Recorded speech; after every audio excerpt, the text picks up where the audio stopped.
All right, we've got the golden touch of King Midas. This is a fairly well-known uh, fable about the king who, possibly due to some good deeds that he did, uh, has been granted a choice. And apparently this took place at the theater of Dionysus.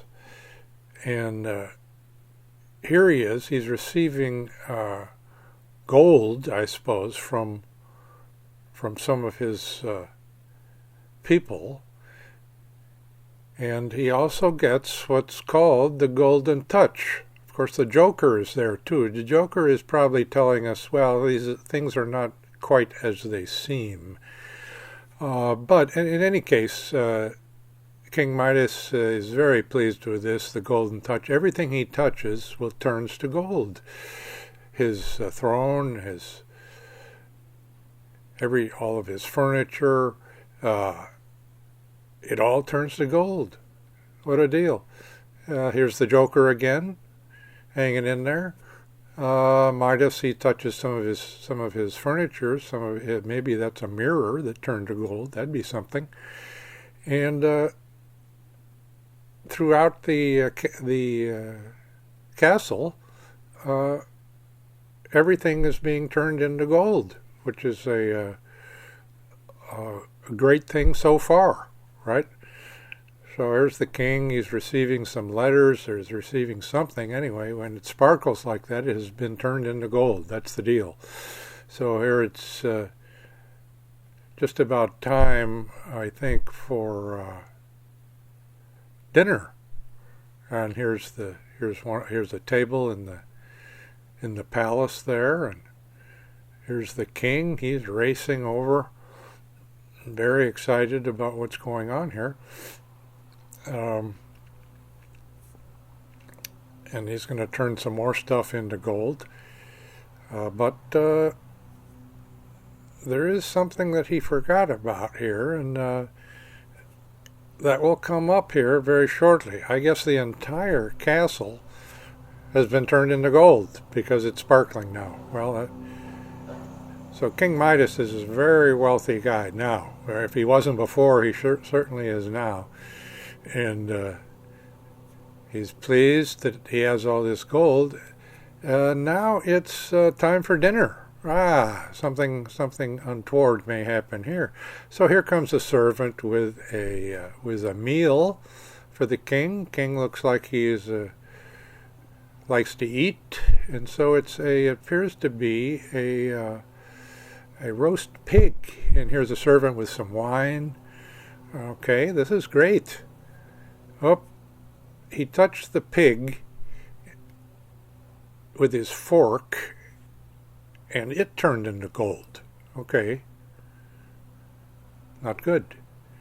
He touched the wine, and guess what? It turned into gold.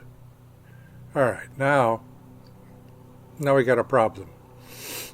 The king can't eat. It's obviously something he enjoys doing, and that's off the table now. No more eating. So the king is ranting and raving and jumping up and down in his dining room, and the servants don't know what to do. And here comes his daughter, Marigold. And Marigold has noticed that the roses out in the garden have turned to gold. The king must have been out there and touched the roses. And she wants to know why everything has turned to gold. She doesn't want gold roses. She likes roses the way they were. So the king goes over and hugs Marigold. Well, Marigold turns to gold, right? Okay, so now we're in trouble. The king sees the error of his ways, and he's trying to get out of this somehow, so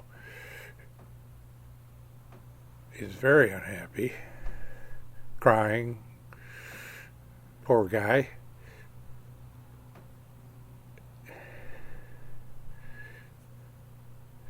And there's Marigold is still turned into a golden statue, which is probably very pretty, but it's not his daughter, Marigold, right? It's just a statue. So there's probably a message there. The kingdom is still all gold. That's not bad.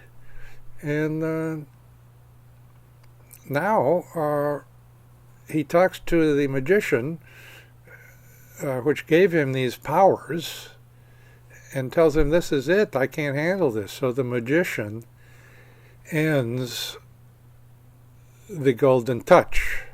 Now that's one ending to the story. There are some other endings that are not quite so salubrious, but that's this ending. So the golden touch is done. Here's a great series of horses racing. I guess that's the king's horse. He's a pretty neat cartoon. And Marigold is restored. Okay. To life, right? That's good.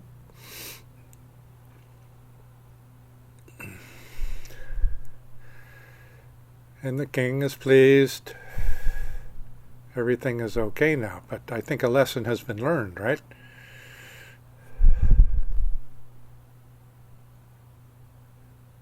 And the king probably has learned that lesson.